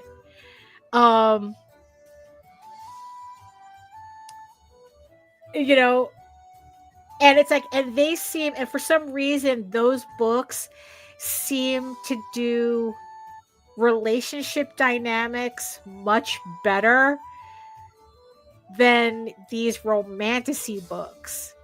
And it's just kind of strange. It's like I don't understand, because, and I think it has a lot, I don't know, it's like, I think it has a lot to do with the fact that, no, that doesn't make any sense either. That doesn't make sense either. So I'm not going to say that. Yeah, you know what? I don't know why, but you know, yeah, it's just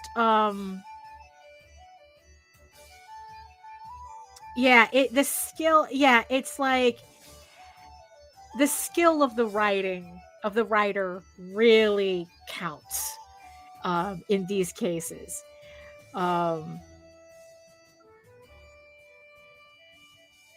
You know, and yeah, so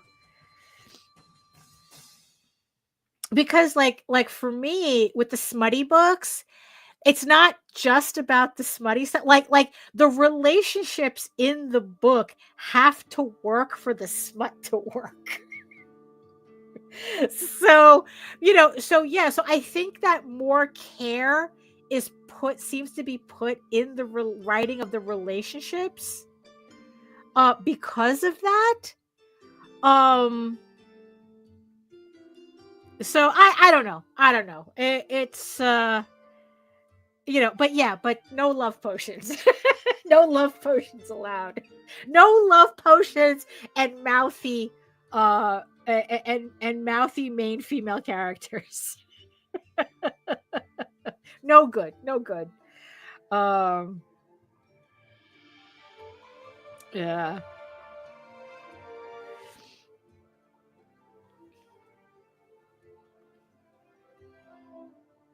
Oh, now I remember what I was trying to say before. I remember. Now I remember. So the talismans, the talismans that I introduced earlier in the issue, that I'm now kind of debating, should I continue drawing the talismans? Like, okay, like I have Morgan right here. He's wearing one of these talismans. But, you know, it's like, is that something that I want to keep drawing every time I'm drawing him for the rest of the series? Because I found the talismans, because there was another part in EGORAVEN earlier on in the earlier issues where talismans were prominent in the visuals, because I had established it in the dialogue that the talismans had to be on display at all times, because it was a rule of the city for them to enter the capital of Varson. It was that they had to wear these talismans in public, and it had to be visible at all times. So it made sense for me that I had to draw the talismans in every goddamn. Oh my god, it was such a nightmare keeping track to make of everybody wearing the talismans. But in this case, right, the talismans are actually protective. Everyone's going into Edenron, which is a magical valley, which, if you are mortal, if you're a human and you enter Edenron without any magical protection that can actually handle that type of magic in that valley, because it's a very specific type of magic, that you will become enthralled to the valley, and you'll essentially become like easy prey for the elves, who will then just keep you as a slave until until you die, essentially. So in this case, everyone's wearing a talisman, a protective talisman that EGORAVEN gives everybody, that will protect them, help protect them from the magic of the valley. But it's not necessary. I mean, it's like, I'm not establishing that it has to be out all the time, not like the other time I had to do the talismans. So that's why I'm kind of thinking that, I could just like, okay, I have the establishing shot. I don't need to keep establishing that anymore. We could all just assume that they're all wearing the talismans.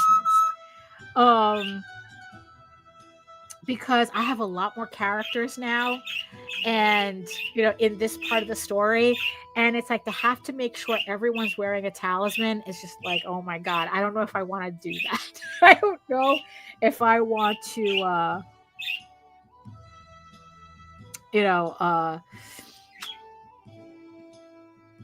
I don't know if I want to, like commit myself to that. So, but, oh yes. And I remembered writing, and you see, so like I said, I was writing the novelization to this issue.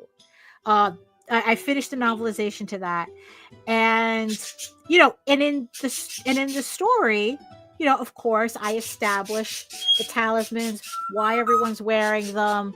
And it pretty much, not that it gets forgotten, but it's pretty obvious in the writing that everyone's wearing the talismans without me having to mention it all the time.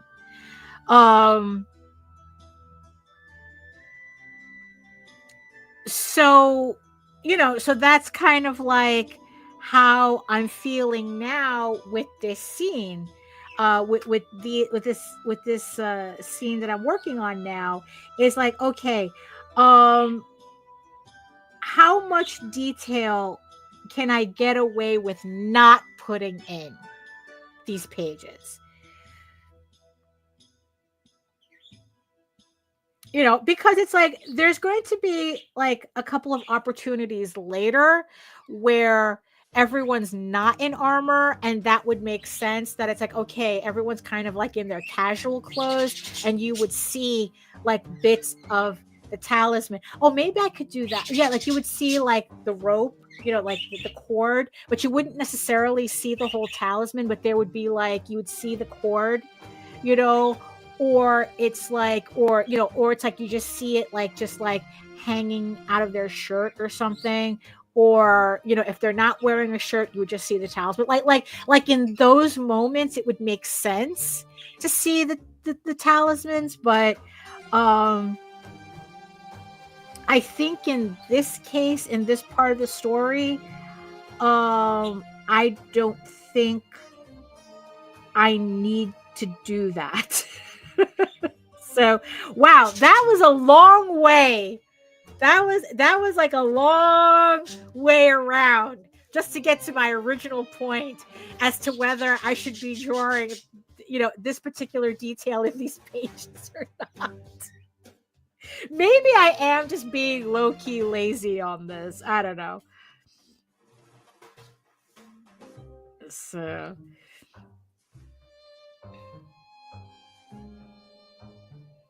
okay. Oh my goodness.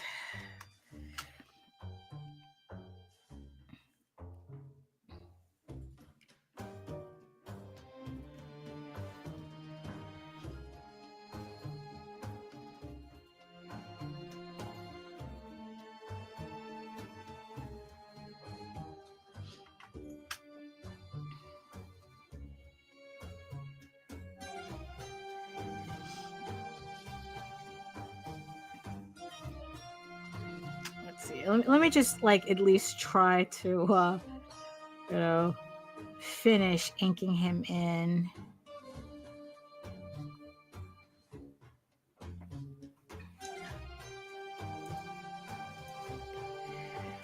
Let's see.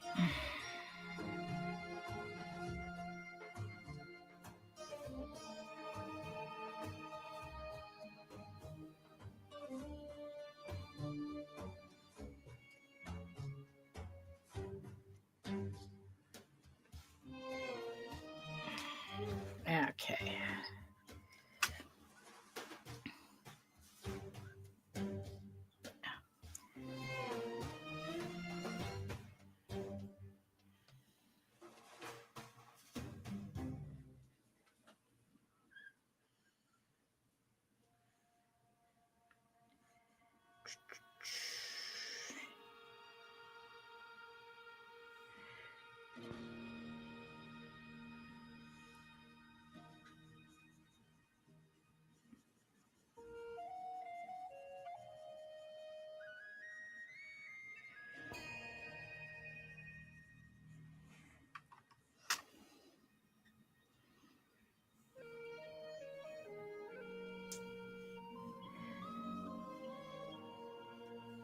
Okay.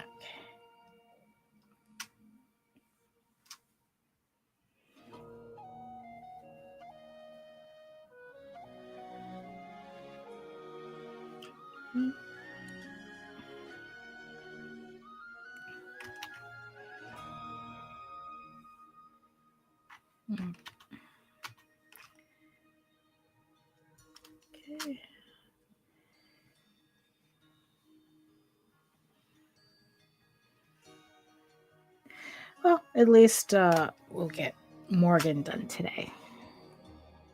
I mean, I'm still going to continue working on this after the stream because I do want to get at least the other characters inked up. Oh, hey Odin, hello. Oh, just to tell you, Jose got his bonus copy of the new Elysian Fields. You know, and it's like, so I'm really glad that he has two now, so I could steal the other one when it comes in. You know, so thank you. So thank you for sending that. You know, oh hey Grant. It's like yeah, I'm gonna have to yeah, I know we're at the 2-hour mark already, because it's like, oh yeah, dinner, that sounds good. So let me just finish inking him in, and then we'll call it let's see. Oh, there we go. Yeah, so Odin is saying, yeah, he told me. He made sure he was in the first 20, so he made it right in. Yeah. I gotta find my original copy of Elysian Fields just to see the differences. You know, what's funny is that before I was talking about redoing some older artwork, just, you know, giving it a little zhuzh, just to like you know, just to make it look better and bring it back into circulation. You know, and it's like the fact that you did that with Elysian Fields. So are you confident that this is the final version of Elysian Fields? You think you're kind of, you know, you're kind of good now? So you know, I hope that there's like the next issue, you can move on to the next issue in peace now. There you go. Very good. Yeah, I know that even you know, even with my stuff, it is like, especially lately, it has it's been really tough keeping myself from redoing older pages. No, we're not doing mukbangs. We're not doing. I don't eat on camera. We are not going to do that. Also, I think YouTube has a problem with that stuff too. Odin says, "Oh, good. Issue 2 is already in production. That's good. Looking forward to it." Oh, so also it's like, what made you want to work to print in the larger magazine size? Because I think like your previous version was comic book size, but now you're doing the magazine size. What made you switch over to that? Uh oh, you reworked the story too. That's a lot of redoing. Yeah, but no, I get it. I mean, there just comes like I said, I have to stop myself constantly from like I really, maybe if I just re-inked the first issue, which we know is a danger sign, because re-inking the first issue means re-inking the second issue, and re-inking the third issue is like no. Let's just keep it moving. um so yeah, so let's like, so in terms of the magazine size, right? It's like, so Odin is saying, I wanted the art to have the space to breathe. It's a battle book, so I wanted the fights to feel larger than life. Oh yeah, well, it definitely succeeded. Definitely succeeded. Um,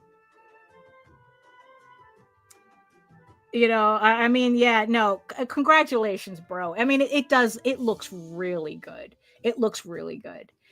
Um, so are you going to be at Baltimore Comic-Con again in October? Because I know like the last time we were in Baltimore, we only like were able to see you for like the last 10 minutes, it felt like. you know. So are you going to be there?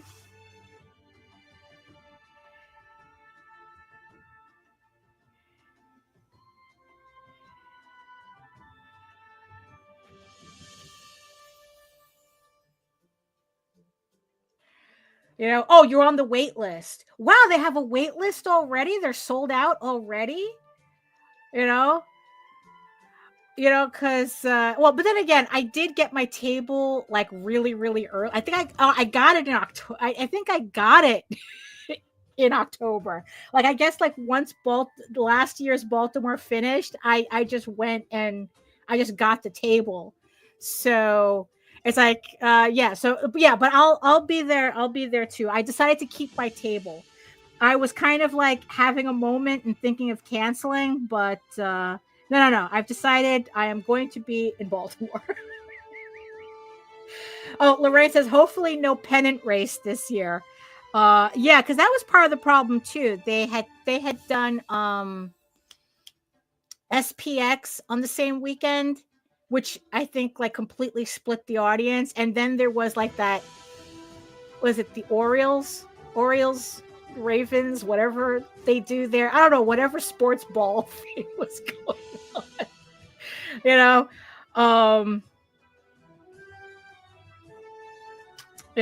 so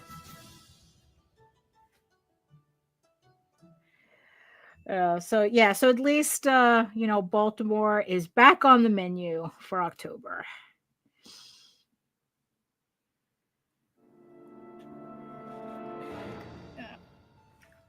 Okay, yeah, we're almost okay. So we're almost there. Almost there.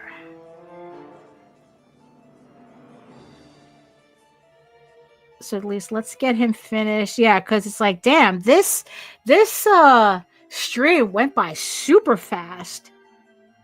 I didn't even realize we're already at the 2-hour mark. So let's just finish inking him in, and then we'll call it a night. Like I said, I'm going to continue working on this.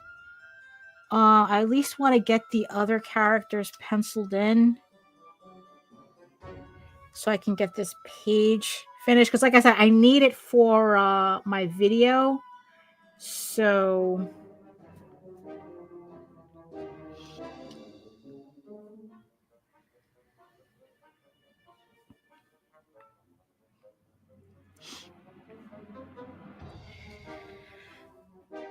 phew. Oh. Phew. Oh boy. Okay. So Let's see. What am I missing here? No, I think, well, I still have to do his tail, but I could do that later. So, oh, thank you, Joseph. Thank you. Yeah.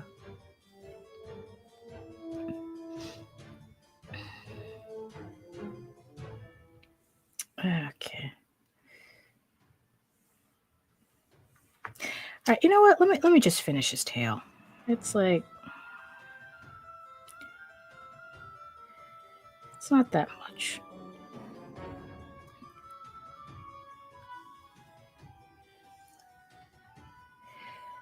Okay. Ah! Ah, here we are. Hello, Pulses. Hello, Vess. Hello, Kevin. Hello, Monokuro TV. Welcome, everybody. I guess Vess just finished her stream. I was watching it before. Hey, Keeman. Hello, Crossfire. Hello. No, just I'm actually, you guys came in just in time. I'm doing great, Vess. I'm busy as hell, but you know, it's like we have come to pillage. No, oh my goodness. Yeah, no, just trying to finish up this issue of EGORAVEN before I launch in 2 weeks. So yeah, so I have 5 pages left to go. 5 pages left to go. Oh my goodness. But yes, you all just showed up just in time. I was just finishing up here. I swear this stream went by really fast. You know, so I mean, I didn't even realize it was 2 hours until like I looked up. It's like, oh snap, it's 2 hours. So yeah, so let's see how this is working out. There we go. Okay. Good. That's yeah. So what I'm going to do is I'm going to merge his inks into my ink layer, put in all his shading, and then just oh, I knew I forgot something. I knew I forgot something. Right.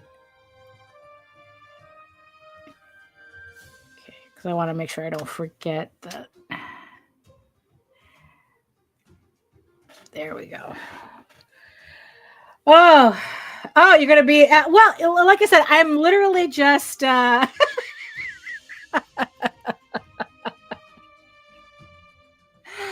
know, so welcome, Pulses.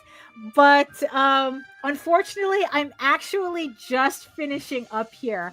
I usually do I usually do my stream for about 2 hours, starting at 4 o'clock, and I'm running a little bit over because I did want to finish drawing one more character before I actually have to because Jose should be coming home soon anyway. So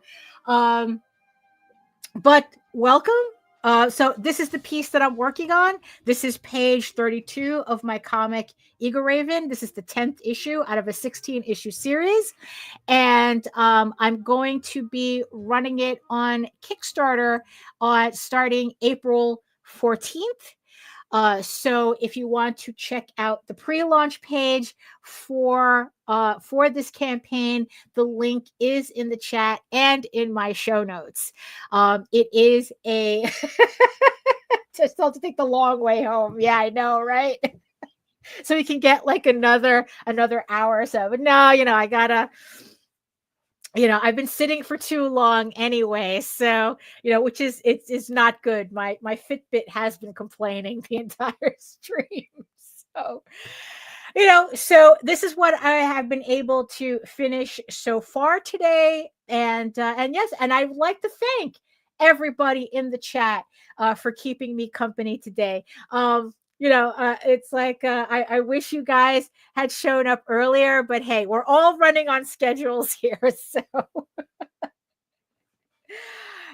so thank you, Keeman. Thank you. So I want to thank everybody in the chat for showing up today and keeping me company. Thank you so much for Vess and her crew and her Pulsey crew for visiting. Always a pleasure to host the Pulseys. You're always welcome here. Thank you so much. So yes, thank you, Tornado. Thank you, everybody. Thank you, Lou. Thank you, Joseph. Thank you, Grant. Thank you, HR. Thank you, everybody, for helping me think, pretty much, because that's because I'm actually very pleased about the print issue that I was talking about before. So at least we got that settled. And actually, let me just switch over here. So yes, thank you to my beautiful eyeball people watching from regions beyond. Thank you so much. Even though if you didn't hang out in the chat, thank you so much for hanging out with me and doing what you need to do while I was doing what I needed to do. So it worked out for everybody, so where am I right now? So like I said, it's like I wish I could stay a little bit longer to hang out with the Pulseys, but alas, I must I must go my separate ways.